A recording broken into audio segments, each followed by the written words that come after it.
Hai guys, selamat kembali ke Kubi-Kubigo. Anda bersama saya Ekram. Video hari ini kita straight to the point.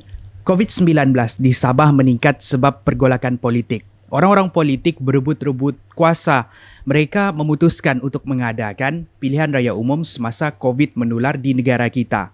Orang-orang penyokong diorang ni turun berkempen tanpa menghiraukan SOP yang perlu diamalkan, ditambah buruk lagi dengan jalan-jalan tikus di mana orang-orang daripada luar negara masuk ke dalam negeri Sabah membawa COVID bersama mereka. Ini adalah formula yang membuatkan penularan COVID yang sangat-sangat drastik di Sabah.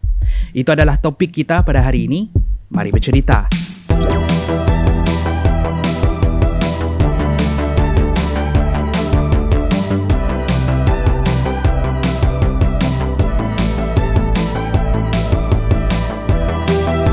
Sabah di dalam krisis penularan COVID-19 akibat daripada pilihan raya umum, sehinggakan Sabah diberikan gelaran The Little Wuhan of Malaysia.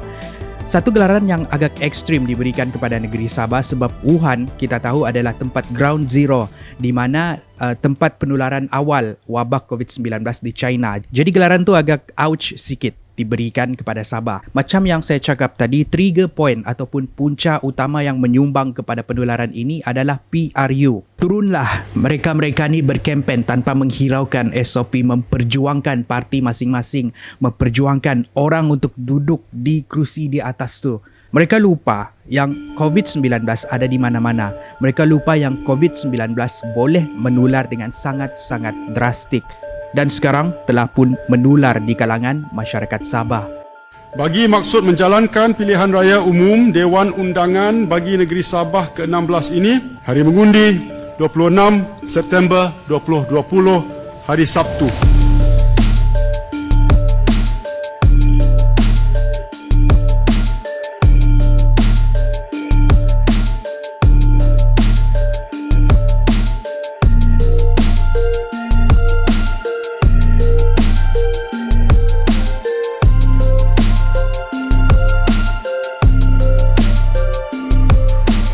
Untuk menyalahkan masyarakat Sabah 100% di dalam isu ini agak tidak adil, ialah kalau kerajaan negeri sudah umumkan pilihan raya umum, pilihan apa lagi yang masyarakat Sabah ni ada daripada turun membuang undi. Dengan arti kata lain, masyarakat Sabah dipaksa untuk turun mengundi dan dipaksa untuk mendedahkan diri mendapat jangkitan COVID-19. Salah siapa?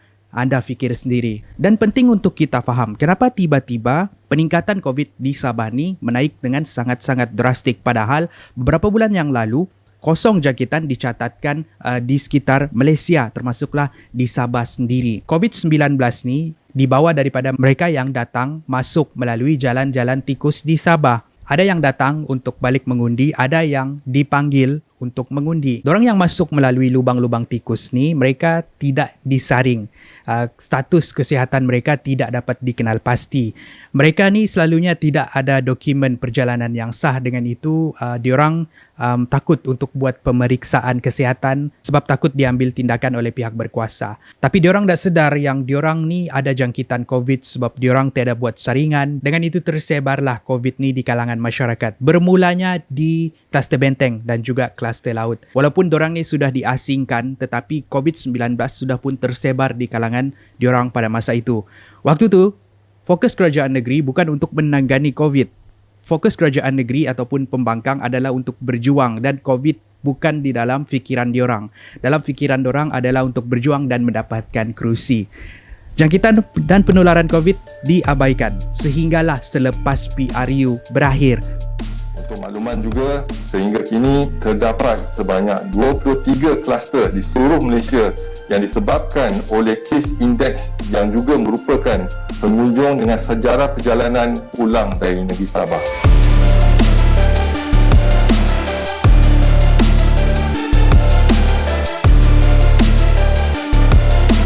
Selepas pilihan raya, berlakulah gelombang ketiga jangkitan kes COVID, meletakkan Sabah negeri pertama paling banyak kes jangkitan dengan 6,000 kes jangkitan dicatatkan. Melihat jangkitan yang naik dengan drastik ini, pada 3 Oktober, kawalan merentas daerah diumumkan di mana penduduk Sabah tidak boleh merentas daerah untuk mengelakkan penularan COVID. Tapi dari hari ke hari, kes jangkitan semakin naik dan menaik. Sehinggalah pada 13 Oktober diumumkan sehingga 26 Oktober, Perintah Kawalan Pergerakan bersyarat dikuatkuasakan. Kalau ini masih lagi tidak dapat dibendung, ada satu lagi perintah yang akan diumumkan, iaitu Perintah Kawalan Pergerakan.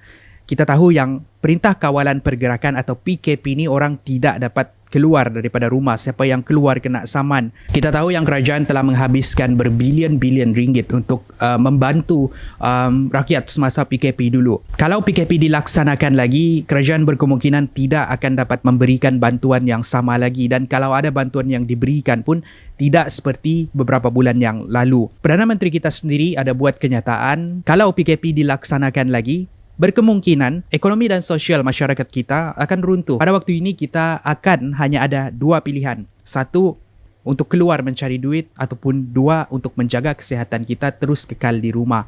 Rakyat akan tersepit pada waktu itu disebabkan perjuangan politik yang menyebabkan banyak masyarakat Sabah dijangkiti ini.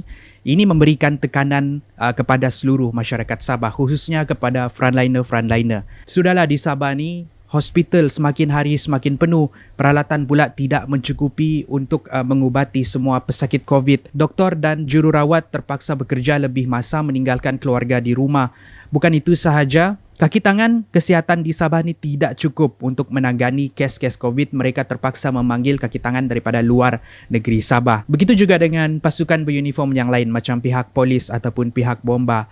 Mereka menerima tekanan untuk memastikan penularan COVID-19 ini daripada terus merebak. Tapi apa yang kita sebagai rakyat lakukan? Kita tidak jaga SOP, kita tidak dapatkan rawatan, dan kita ambil sambil lewa penularan COVID-19 di kalangan masyarakat kita. Antara benda yang kita boleh ambil pengajaran di dalam apa yang terjadi di Sabah ni adalah sistem yang rapuh di dalam negeri kita. Contohnya, orang yang boleh masuk sesuka hati ke dalam negeri kita melalui jalan-jalan tikus. Begitu juga dengan kerapuhan sistem-sistem yang lain. Saya ingin mengambil negeri Sarawak sebagai contoh.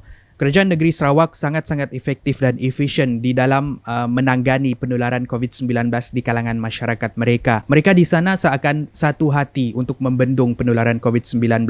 Bukan saya mau cakap buruk pasal orang saya sendiri, tetapi itulah yang kita boleh nampak perbezaan sistem di antara dua negeri ini. Itulah realiti dah. Kalau saya salah, bolehlah betulkan saya di ruangan komen di bawah. Tapi mungkin ramai yang bersetuju dengan apa yang saya cakap ni. Dan pengajaran yang paling penting di dalam insiden ini ialah perbalahan politik akan menyusahkan rakyat. Di dalam era ini, ia akan membuatkan rakyat dijangkiti dengan COVID. Disebabkan oleh beberapa orang ahli politik yang berebut-rebut kerusi, rakyat yang terpaksa sengsara. Ini adalah satu lagi realiti yang sedang berlaku di kalangan masyarakat kita ni. Sekarang sudah terjadi di Sabah. Lepas ni ada lagi pilihan raya parlimen yang akan diadakan di Sabah, tapi tarikh belum lagi ditetapkan. Di Sarawak pun ada ura-ura untuk melaksanakan PRU lagi, dan belum cerita lagi pasal kes di Semenanjung. Politik-politik ni semuanya akan menyusahkan rakyat disebabkan beberapa orang yang mahukan kerusi dan kuasa, rakyat yang akan sengsara, dan Sabah ni adalah salah satu contoh yang terbaik kita boleh lihat. Kalau ada lagi PRU ataupun PRN yang tiba-tiba